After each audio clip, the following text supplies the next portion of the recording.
Good morning to you, and thank you very much for being part of the program again today. My name is Dakbo Aruwajoy. Though it took a while, really, some say it took a while, but eventually we now have a Federal Executive Council that's talking about the ministers do have their portfolios now. So it's easier for you to point at someone for not doing well or someone for doing well now in different ministries in Nigeria. So some of them started work yesterday almost immediately, and I bet Nigerians are glad to hear that. That is what we want, start work almost immediately. So we'll be looking at that. They will be setting agenda for these gentlemen and women. And to help us do the discussion this morning, I have Wahab Shitu.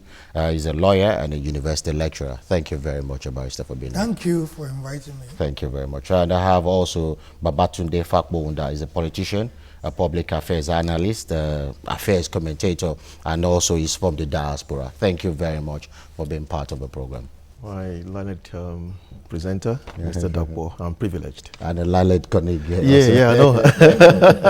Thank you very much, gentlemen. Let me start with you, because yesterday you could not come on the podium yesterday because it was a busy day. You were meant to be on the program, but it was a busy day at Abuja. But let's talk about these ministers and the portfolios given onto them.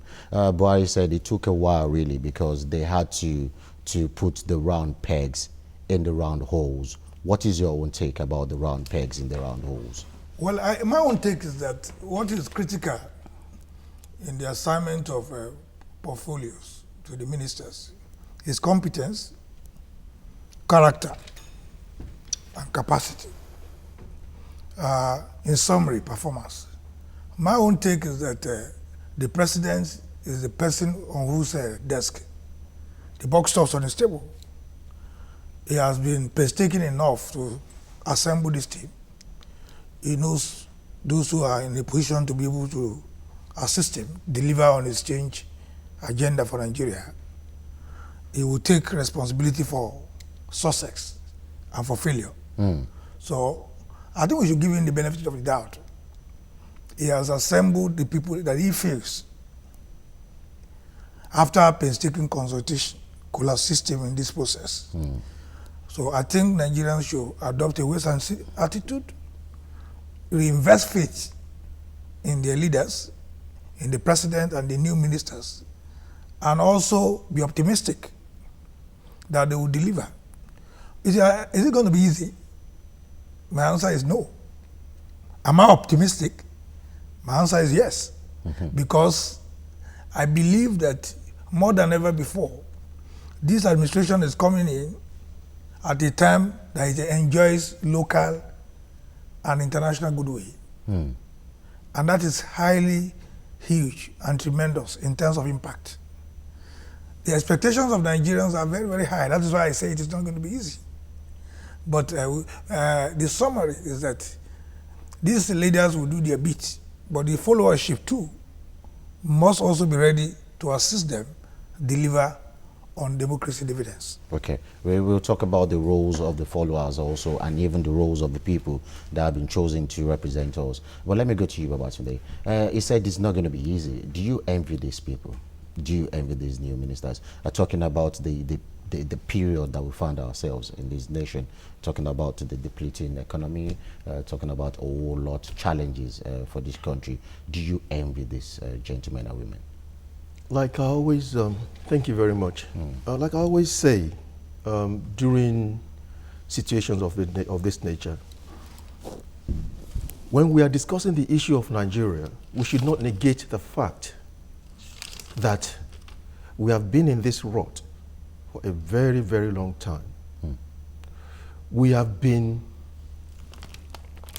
I wouldn't say brainwashed, sweet-talked from one administration to the other.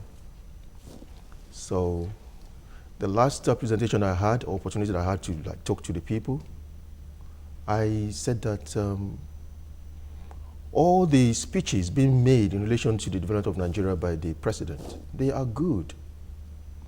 I like his determination. But I hope this is not going to be reduced to rhetoric after a few few weeks or few months. What gave you that idea? What gave you that idea? Yeah, because we've had so many leaders come to prominence and seats of authorities in Nigeria. And what do? They tell us this, they tell us that, but at the end of the day, do we see tangible improvement in our society? I know what I went through to get to this studio this morning.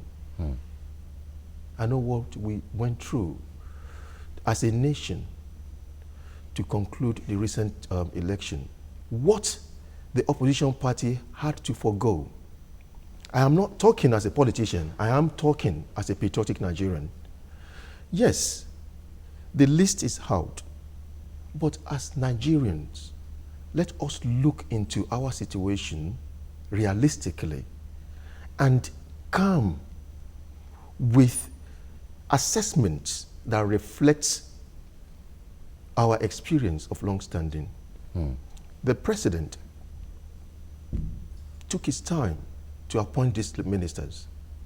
And all we were looking forward to is the fact that, oh, he's taking his time because he doesn't want to, use recycled old politicians. In honesty, let's look at these ministers, the list of ministers that we have in front of us this morning. We have them as leaders in communities. We have some of them as governors. We have some of them in various, capacities leading this nation. What is their performance? What is their performance in those areas? So do you want to say it's worth the wait at the end of the day, waiting for that long? That is exactly what I'm saying. It's not worth the wait. You reckon? Yes, because it's supposed to have. We know. The pedigree of this. Yeah, the pedigree of the people that is actually appointed as ministers. They are not news. They are not people that Nigerians don't know anything about. Okay. So why wait for 3, 4, 5 months before appointing these people? They are not strangers. They are not new faces. Okay, but let me go to Ab and I'll come to you. But now that we have these people, do you think they're going to hit, according to the cliche, are they going to hit the ground running? Because I'll be taking some quotes from what President Buhari said yesterday. He said these people that are being appointed, they're going to work towards a prosperous nation, whose citizens, a nation where the citizens can hold up their heads anywhere in the whole world. Do you think these people will take us, let's say, okay, to the dream? How do they put it? To the land of dreams? Okay, yeah. Well, to the dreamland. How do they put it? I have always been an incurable optimist. I believe in the potential of the Nigerian nation and the huge potential of the Nigerian people. I believe that those who have been assembled are tested. They are competent, and they will be able to deliver. And my reasons for this is, well, it took the president maybe 5, 6 months to assemble this thing. And that should be viewed with some measure of understanding, in the sense that there are a lot of diversified elements that constitute the Nigerian nation. Nigeria is highly diversified in terms of politics, in terms of religions, ethnicity, and worldview. And so, to be able to, we should also not forget that assembling a cabinet team is not a tea party. There are a lot of processes involved. It does not even lie within the prerogative of the president himself alone. He has to undertake security checks on the ministers. Some people he may have in mind before may be disqualified for one reason or the other. And it has to go through a lot of processes. I congratulate Nigerians for being very patient. But at the end of the day, the people we have here, are they tested? Fashola is there. All of us knew that this is a miracle worker. What he did in Lagos is highly unprecedented. This is not politics. It is what Tinubu before him did and what Fashola also consolidated upon that led to the change that we are witnessing in this country. It led to a chain of reactions. Fashola governed Lagos with all the complexities successfully. So nobody can die, no dispute his choice. Is it Amechi? You knew Amechi's antecedent. He was the Speaker of Rivers State House of Assembly. He became the governor too. Leaving all the controversies aside. Yeah, aside. You understand me? Is it Adu Ogbe that anybody wants to query? Is it Ogbono ya Onu? Is it Kawade Fayemi? These are people who have ideas. And at the head, you have a man of character, discipline, integrity in the person of President Muhammad Buhari. You have his deputy, Professor Yemi Osibajo, who is also exceptional in terms of reforms, in terms of intellectual capacity, and in terms of administrative, talents. So I think for the first time, Nigeria is beginning to witness an era where we are being governed by our first 11. Some of our first 11. Best. Yes, the best. The best and the brightest. Okay. And I believe that once you qualify as a Nigerian as a graduate in any discipline, you graduate, you go through the 4 walls of a university and you graduate. You emerge as a graduate. The challenge is that you can fit into the society and perform. And I'll give you an example. All of us know Ovation publisher. Dele Momodu. He graduated as a Yoruba from the University of Ife. And look at what he's doing now in the society today. There's hardly any sector that you want to put Dele Momodu that you cannot excel in terms of what he did with Ovation. So what is critical is education, is your knowledge, is your experience, your exposure. I believe right now that these people have been assembled and they have been shuffled into different portfolios. We can now know who to hold responsible. Oh yeah, that's the major thrust, really. Yes. Who to hold responsible. And let me go to him again. Talking about the people in diaspora, because I said I did read out the quote that these people will make Nigerians feel proud of themselves, to lift up their heads high. Do you believe in such? Do you believe that this is the time now for Nigeria to witness that change, the transformation from the ages of the dark ages now to the light? So do you think the transformation is here now, eventually? National optimism is something that is not new to the evolution of this nation to where it is today. I agree with my learned colleague on several points that he raised when he was making his presentation. But I will still need to let us be very, very cautious. There's no point analyzing one side of the coin because of high optimism and negate the other side of the coin. We are negating the fact that there are stakeholders in Nigeria. There are 3, to be succinct. There are 3 major stakeholders in Nigeria. And they are? We have the community stakeholders. Okay. We have the national stakeholders. And we have the global stakeholders. Okay.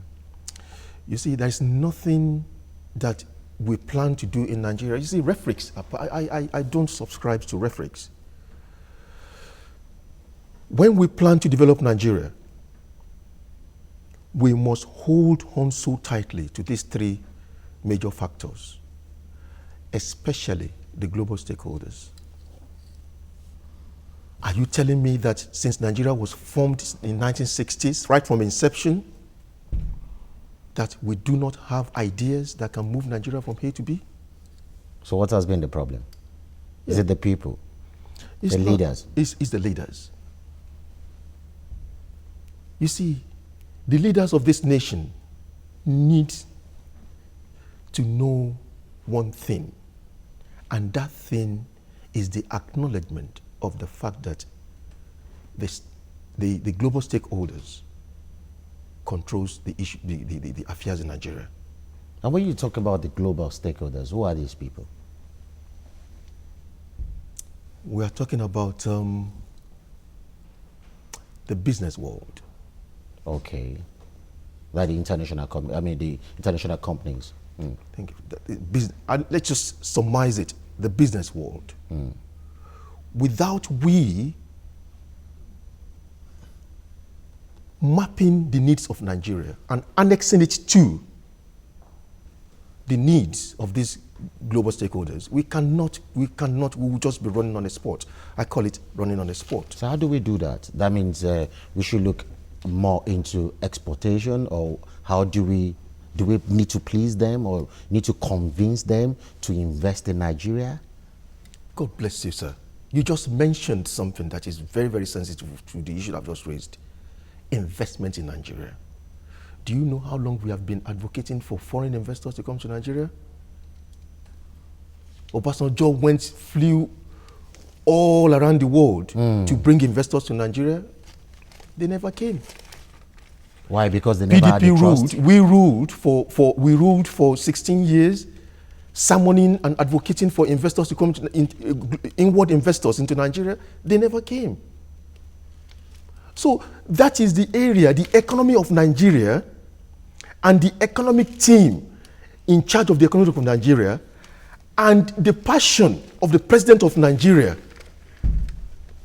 to ensure that Nigeria succeeds in terms of the economy of Nigeria and the heartbeat of that economy called Nigeria, or any nation of the world, is the banks. Let me go to her and I'll come back to you. Okay. You heard what he said. That means we need to convince people. Do you think these people will do that for us? Because now we need money. We need to convince people to invest in this country, so we get to do with the money. And we're talking about diversifying our economy. We're talking about agric, talking about solid minerals, which you have the former governor of Ekiti State, Fahimi Kayode, heading that ministry, talking about the Ministry of Solid Minerals. And you have the agric sector, what's his name again? Not Obuna, Audu heading that. So you have two major sectors now we're looking at. Is that enough? Talking about these international, how do you put it, international stakeholders? Well, my co-panelists, for whom I have a lot of respect, as focus his analysis on an area of great concern. There's no economy that can grow without investor participation. People must come in to invest in the economy and grow the economy. Against this background, what are the challenges that we have, and how can these ministers address those challenges? He has rightly identified one major problem that we have been faced with all these years, the issue of leadership. I believe that right now we are beginning to get that. There's hope on the issue of leadership now. Because you have a new sheriff in town. We have a new sheriff in town. His deputy is also equally capable. And now we have these ministers too. Again, we look at what he promised, this new administration promised Nigerians during campaigns.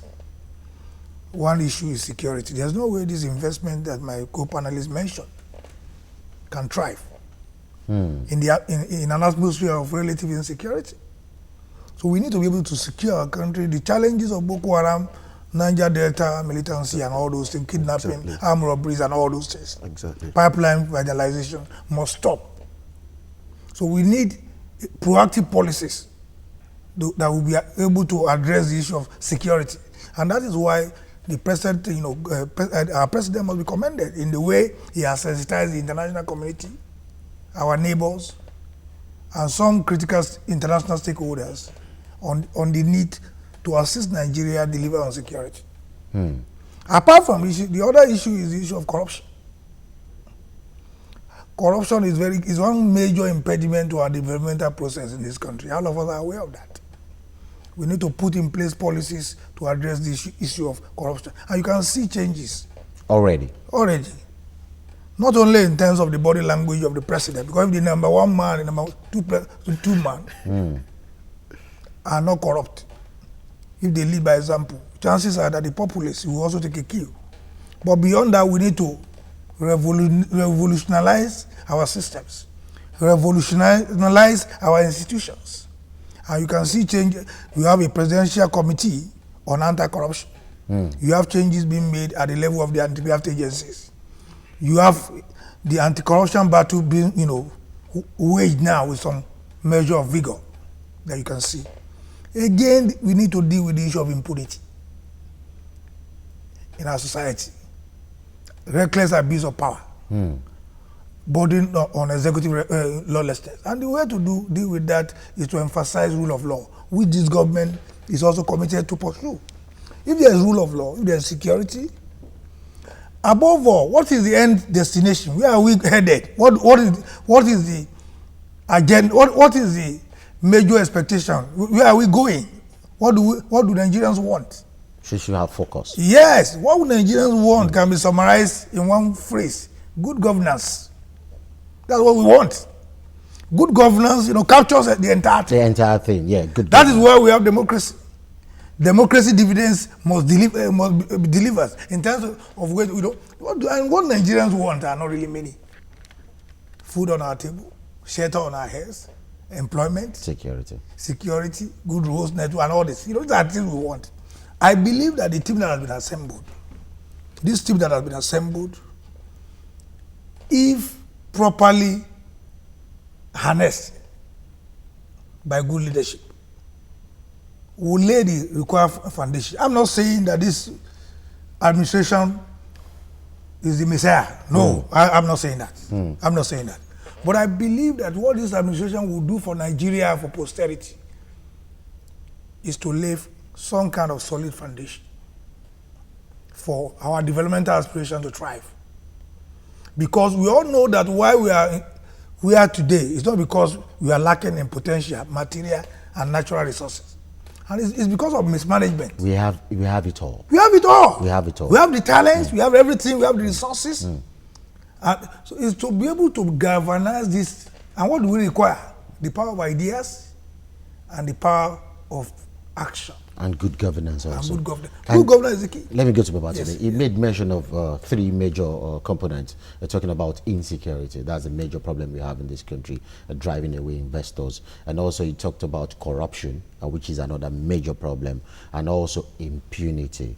But do you, in your own take, do you think the president and his team, okay, let's talk about the president now because we just got the team yesterday. Do you think the president, in as much as possible, has been trying or tried enough to even curb these three major problems you're having, thus leading to good governance?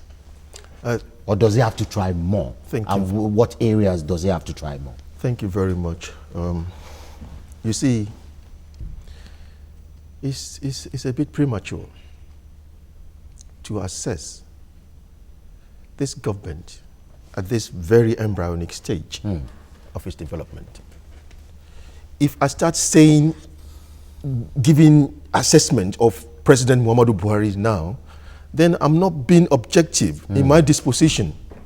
So it needs time. It needs time.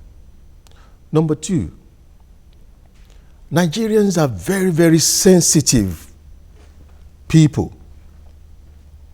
And people have been, like my learned colleague rightly mentioned earlier on, I've had it on several TV programs that I did in England. Like he rightly mentioned earlier on, body language. So that means Nigerians are obedient people. It's when you neglect Nigerians that they now try to use what they have to get what they want. Why am I saying that? That line, that thought trajectory, that line of thought, what I want to say, that line of thought came from the fact that Nigerians knew Major General Muhammadu Buhari as a Major General in the 80s, early 80s. A no-nonsense Major General. Thank you very much. So, when he came to prominence as the President of Nigeria, they were able to connect back to the early 80s and say, then words starts flying. That's where the body language people have been like using all over the world actually came into the equation. Because I had several people mentioning it in England during few of the TV presentations that I attended. Fantastic. It is a plus on behalf of, in relation to APC-led government. But Can it be sustained? Is it sustainable? Should I put a question to you? Go ahead, sir. Can it be sustained? Is it sustainable? Go ahead, sir. Yeah, I'm putting it to you. You Can it can- be sustained? You know what I would say already. You see, when you embark on autarky measures, when you use autarky measure as a remedial to national challenges, you can only succeed as a military government. You cannot employ autarky measure in a civilian disposition. You will not succeed.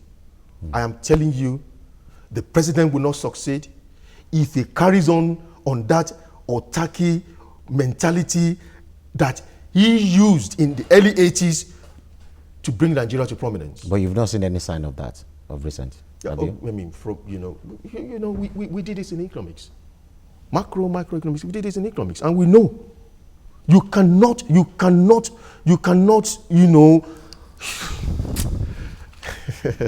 see, autarky measures will only work within dictatorship. But in a civilian rule or democratic system of government, it won't work. Okay. At that junction, we need to go on a very short break. When we'll come back, we'll definitely continue where we stopped. Do stay with us, please.